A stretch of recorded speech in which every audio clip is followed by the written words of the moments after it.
ये कहानी एक ऐसी लड़की की है जिसकी कम खूबसूरत होने पर या उसमें कोई कमी होने पर उसका इतना मजाक बनाया जाता है कि वो लड़की एक आम इंसान से एक कातिल बन जाती है और अपने रास्ते में आने वाले हर उस इंसान को दर्दनाक मौत देती है जिसने कभी उसका मजाक बनाया होता है। उस लड़की को हर वक्त उसकी कमी का एहसास दिलाया जाता है, जिस वजह से हम उसे एक आम लड़की से पागल कातिल बनते देखेंगे। तो यहीं से हम कहानी की मेन कैरेक्टर मैंडी नाम की एक लड़की को देखते हैं जो दिखने में बहुत खूबसूरत थी, मगर उसकी नाक कुछ ज्यादा ही लंबी थी जो उसके समेत किसी को भी पसंद नहीं थी। मगर इसके बावजूद भी उसके अंदर इतनी हिम्मत थी कि वो अपने अंदर कोई भी कमी महसूस नहीं करती थी और उसकी यही चीज बाकी लोगों को बहुत खटकती थी। इसी वजह से बार बार उसे इस कमी का एहसास करवाया जाता है, उसका मजाक बना बना कर। मैंडी तैयार होकर अपनी ऑफिस की पार्टी में जा रही होती है जहाँ उसकी घमंडी बॉस ने अपने सभी वर्कर्स को बुलाया होता है। सब लोग पार्टी करने के लिए एक क्लब में जाते हैं और जब मैंडी वहाँ आती है तो उसके साथ काम करने वाली लड़कियाँ उसका मजाक बनाने लगती है, मगर वो फिर भी उनकी बातों पर ध्यान ना देते हुए अनसुना कर रही थी। इसके बाद उन्हें शराब दी जा रही होती है जो काफी बड़े बड़े ग्लासों में थी। अब लंबी नाक होने की वजह से मैंडी उस वेट्रेस से कहती है कि आप ऐसा करें, मेरे लिए शराब छोटे ग्लास में ले आएं, ऐसे मुझे पीने में मसला होगा। तब वेट्रेस बजाय उसकी बात सुनने के उसकी नाक पर हंसने लगती है और मजाक बनाते हुए कहती है कि मैडम यहाँ पर छोटे ग्लास होते ही नहीं है, अगर आपकी नाक लंबी है तो हम क्या कर सकते हैं, आपको इसमें ही पीना पड़ेगा। इतना कहकर वो यहाँ से चली जाती। अब इतनी बेइज्जती होने के बाद भी मैंडी एकदम शांत होती है और खुद को संभालते हुए जैसे वो बड़े ग्लास से शराब पीने लगती है तो तभी उसकी दोस्त मजाक मजाक में उसके सर पर मार देती है, जिससे शराब मैंडी के कपड़ों पर गिर जाती है, जिसे साफ करने वो वॉशरूम में चली जाती है। तब वहाँ भी उसके साथ काम करने वाली बाकी लोग आकर उसका मजाक बनाने लगते हैं Fucking bitch. और अलग अलग तरह से परेशान करने का कोई मौका नहीं छोड़ते। और वो तंग आ चुकी थी, इतनी परेशान हो गई थी कि उसका घर जाने का दिल भी नहीं कर रहा था, क्योंकि उसे लग रहा था कि घर में भी उसके साथ कुछ ऐसा ही होगा। वो यहाँ से सीधा जाती है अपनी बहन के पास जो पहले से ही उसकी सारी परेशानियों को जानती थी और मैंडी का काफी ध्यान रखती थी, उसका कभी मजाक नहीं बनाती थी, बल्कि वो तो उसे कहती है कि अगर तुम चाहो तो मैं तुम्हारी नाक की सर्जरी करवा सकती हूँ, तुम्हें एक बहुत ही अच्छे और सस्ते सर्जन से मिलवा सकती हूँ। लेकिन क्योंकि मैंडी को सर्जरी करवाने से डर लगता था तो वो उसे मना करके अपने घर आ जाती है। वो एक औरत के साथ किराए के घर पर रहती थी और ये औरत भी बिल्कुल मैंडी की बॉस जैसी थी, हर वक्त उसका मजाक बनाती रहती थी, परेशान करने का उसे कोई मौका नहीं छोड़ती थी। इस वक्त भी वो कुछ ऐसा ही कर रही होती है। I don't know, Mildred. You just... मगर मैंडी बेचारी उसे कुछ नहीं कहती और अपना काम खत्म करके सोने चली जाती है। अब ऐसे करके उसकी जिंदगी गुजर रही थी, परेशानियों में दूसरों की बातों को सहकर। एक दिन जब वो अपनी ऑफिस जाती है तो वहाँ हम एक लड़के को देखते हैं जो दिल ही दिल में मैंडी को पसंद करता था, मगर इस बारे में वो कुछ नहीं जानती थी। ऑफिस पहुँचते ही मैंडी को उसकी बॉस बुला लेती है, वो उसे कॉफी बनाने का कहती है और साथ ही उसे काफी बेइज्जत भी करती है। फिर जब वो कॉफी बना रही थी तो उसके साथ काम करने वाली लड़कियाँ उसका मजाक बनाने लगती है, मगर वो इस चीज की परवाह ना करते हुए अपनी बॉस के लिए कॉफी बना के चली जाती है और उसके सामने काफी इज्जत से रख देती है। लेकिन अभी भी उसकी बॉस बजाय उसकी तारीफ करने के उसे बेइज्जत करती रहती है। अब इतनी बेइज्जती होने के बाद जब वो घर आती है तो उसकी साथ वाली औरत भी बिल्कुल वैसे ही सलूक करती है उसके साथ। तब इन सबसे परेशान और दुखी होकर मैंडी काफी रोने लगती है और अब आखिरकार वो फैसला कर लेती है कि चाहे जो भी हो जाए मैं अपनी नाक की सर्जरी करवा के ही रहूं। इसीलिए अगली सुबह होते ही वो अपनी बहन के पास जाती है और उससे उस सर्जन का नंबर और पता मांगती है, जिस पहले तो उसकी बहन काफी हैरान रह जाती है, मगर आखिरकार वो सर्जन के बारे में उसे बता ही देती है। फौरन ही बाद मैंडी उस सर्जन के पास पहुंच जाती है जहां वो उसकी नाक को पहले देखता है और फिर कहता है कि ये कोई मुश्किल काम नहीं है, तुम्हारी नाक ठीक हो सकती है, मैं इसे ठीक कर दूंगा। I'm not here to make you feel better. I'm here to make you look better. तो तुम ऐसा करो, सर्जरी के लिए रात को आ जाओ। तब ये सुन वो काफी खुश हो जाती है और घर आकर रात होने का इंतजार करने लगती है। अब यहाँ हमें उस सर्जन के बारे में पता चलता है कि वो कोई डॉक्टर या डिग्री वाला सर्जन नहीं है, बल्कि ये सब तो वो गैर कानूनी तरीके से कर रहा होता है। अब रात होते ही जैसी मैंडी उसके पास पहुँचती है तो इस वक्त वो नशा कर रहा होता है, लेकिन ये उसका रिकॉर्ड बन गया था कि चाहे जैसी भी सर्जरी हो हमेशा उसने कामयाब की थी, किसी भी सर्जरी में कभी भी वो नाकाम नहीं हुआ था। अब मैंडी को बेड पर लिटाकर पूरे दिल से उसकी सर्जरी करने में लग जाता है। वो उसे बेहोशी का इंजेक्शन देकर अपना काम शुरू करता है, मगर तभी इधर दो गुंडे आ जाते हैं और सर्जन को धमकाने लगते हैं। तब यहाँ हमें पता चलता है कि वो सर्जन नशा करने का बहुत आदी था, जिस वजह से वो काफी कर्जदार था। उन्हीं लोगों में ये बुरे लोग भी थे जिनसे कुछ पैसे सर्जन ने ले रखे थे और अब वो इसे अपने पैसे वापस लेने आए थे। सर्जन उन्हें कुछ पैसे देकर यहाँ से जाने का कहता है और ये भी कि बहुत जल्द मैं आपके सारे पैसे लौटा दूंगा, अभी इतने ही रखिए क्योंकि मेरे पास इससे ज्यादा नहीं है। मगर वो लोग उसकी बात नहीं सुनते क्योंकि वो तो उसे सबक सिखाना चाहते थे। उनमें से एक आदमी तो सर्जन को पकड़ लेता है जबकि दूसरा आता है मैंडी के पास, जहाँ वो बेहोश पड़ी थी। उसे कुछ भी पता नहीं था कि उसके आसपास या उसके साथ क्या हो रहा। वो आदमी उसके चेहरे पर से कपड़ा हटाकर औजार लेता है और खुद ही उसकी सर्जरी करने लगता है। हालांकि सर्जन उसे मना भी करता है मगर वो एक नहीं सुनता। वो एक चाकू लेकर उसकी पूरी नाक ही काट देता है,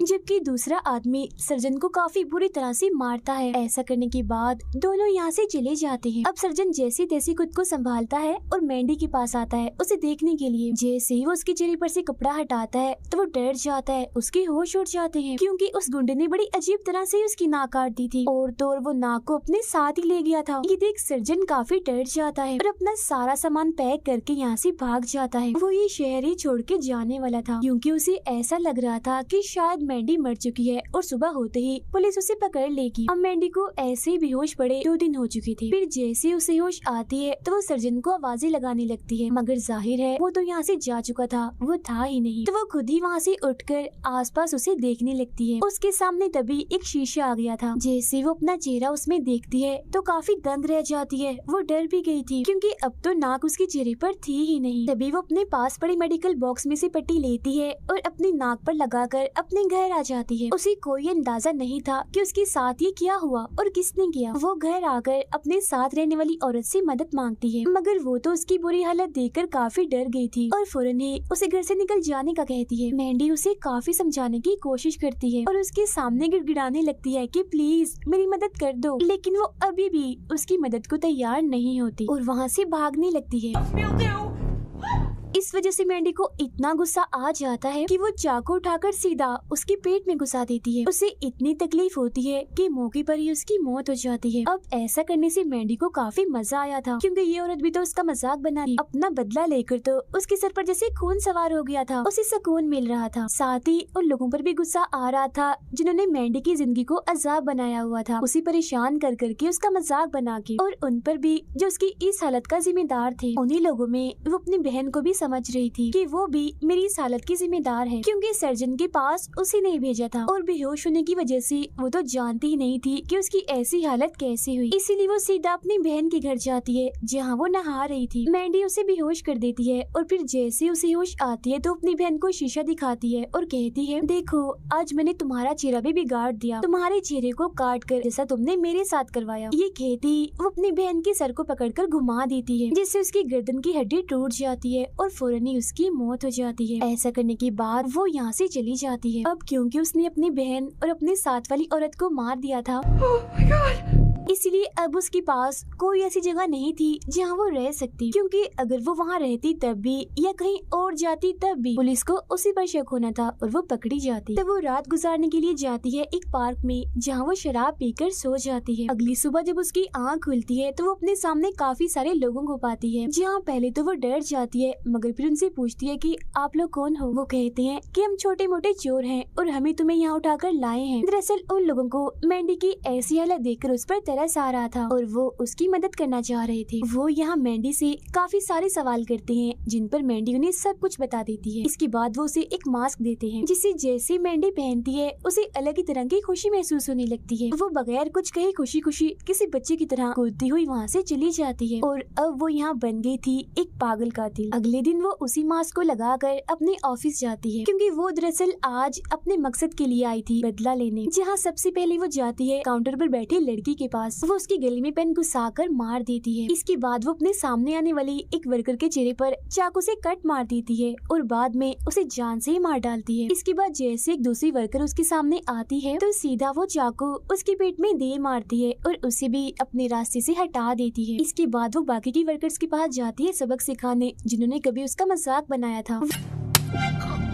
वो एक को आकर पीछे से पकड़ लेती है और बाद में पटक पटक कर उसे मार देती है। एक को पीछे से आकर उसमें चाकू घुसा देती है। चाकू उसने काफी अंदर तक घुसाया था जिससे फौरन ही उसकी मौत हो जाती है। अब शामत आ जाती है एक दूसरे की। वो एक डिवाइस से उसके चेहरे पर पहले तो करंट लगाती रहती है और बाद में उसे भी बड़ी बेरहमी से मार देती है। फिर वो दूसरे केबिन में जाकर एक वर्कर को गले से पकड़ लेती है। वो उसी दरवाजे के साथ लगाकर उसका गला घोटकर सांस बंद कर देती है और उसकी भी जान ले लेती है। ऐसा करने से उसे मजा भी आ रहा था और सुकून भी मिल रहा था, क्योंकि यही वो सारे लोग थे जो उसका मजाक बनाते थे और उसकी ऐसी हालत के जिम्मेदार थे, क्योंकि अगर वो उसे परेशान ना करते तो वो सर्जन के पास ना जाती और आज उसकी ऐसी हालत भी ना होती। ऑफिस में सबसे बदला लेने के बाद वो उस क्लब में जाती है जहाँ सब उसका मजाक बनाते थे। वो एक आदमी के अंदर लकड़ी की स्टिक घुसा कर उसे मार डालती है। फिर बाकियों को भी वो एक के बाद एक करके मार देती है। ऐसा करके उसे बेहद ही खुशी मिल रही थी। इसके बाद उसके सर पर लोगों को मारने का इतना जुनून सवार हो गया था कि सभी लोग उसे अपने दुश्मन लग रहे थे। वो बाहर आकर एक आदमी को भी बड़ी बेरहमी से मार देती है, क्योंकि गुस्सा उसे इस बात का भी था कि आखिर क्यों इस दुनिया में सिर्फ खूबसूरत लोगों की ही अहमियत है। अगर कोई कम खूबसूरत लगता है तो लोग उसे जीने नहीं देते। इसीलिए वो अब बाकी लोगों को भी काफी तड़पा तड़पा कर मार रही थी, क्योंकि लोग जब दर्द से तड़पते थे तो उसे काफी खुशी मिलती थी।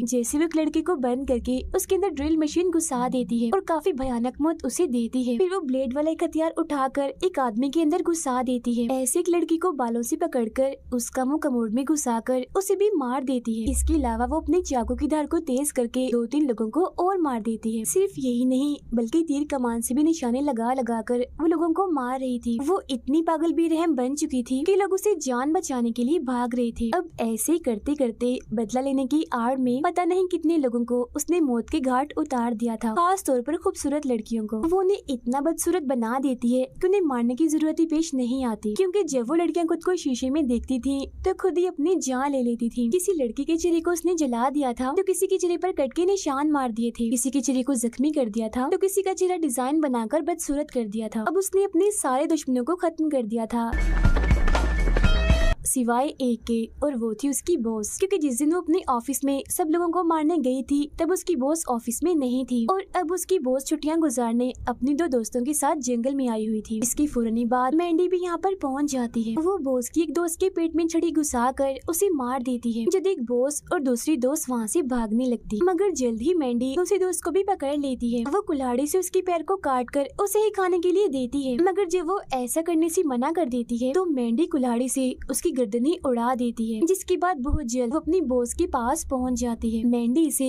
सबसे खतरनाक मौत देना चाहती थी, क्योंकि उसका सबसे ज्यादा मजाक उसकी बॉस ही उड़ाती थी। वो पहले तो उसके हाथ पाँव को बांध देती है और बाद में घास काटने वाली कैंची को उसके पेट में ही घुसा देती है, जिससे उसकी आंतें ही बाहर आ जाती है और बड़ी ही बुरी तरह से उसकी मौत हो जाती है। वो तो बेरहमी की हद ही पार कर देती है, क्योंकि उसकी आंतें बाहर निकाल कर वो उससे खेलने लगती है, जैसे उसे लेकर वो कूदने लगती है, जिससे साफ जाहिर था कि वो अब पूरी तरह से पागल कातिल बन चुकी है। मगर अब अपने बॉस को मारने के बाद उसे अलग ही खुशी मिलती है, जैसा कि उसका कोई बड़ा मिशन पूरा हो गया हो। जिसके बाद वो एक माहिर सर्जन को कॉल करती है और उसके पास जाती है, जहाँ वो सर्जन उससे वादा करती है कि मैं तुम्हारी नाक ठीक कर दूंगी। इसके बाद कहानी में 3 महीने गुजर जाते हैं, जहाँ मैंडी खुद को शीशे में देख रही थी और उसकी नाक अब काफी खूबसूरत लग रही थी, क्योंकि उस सर्जन ने उसकी कामयाब सर्जरी कर दी थी। अब ये देखकर तो उसकी खुशी का कोई ठिकाना ही नहीं रहता, क्योंकि उसकी एक कमी भी आज पूरी हो गई थी। Oh my God.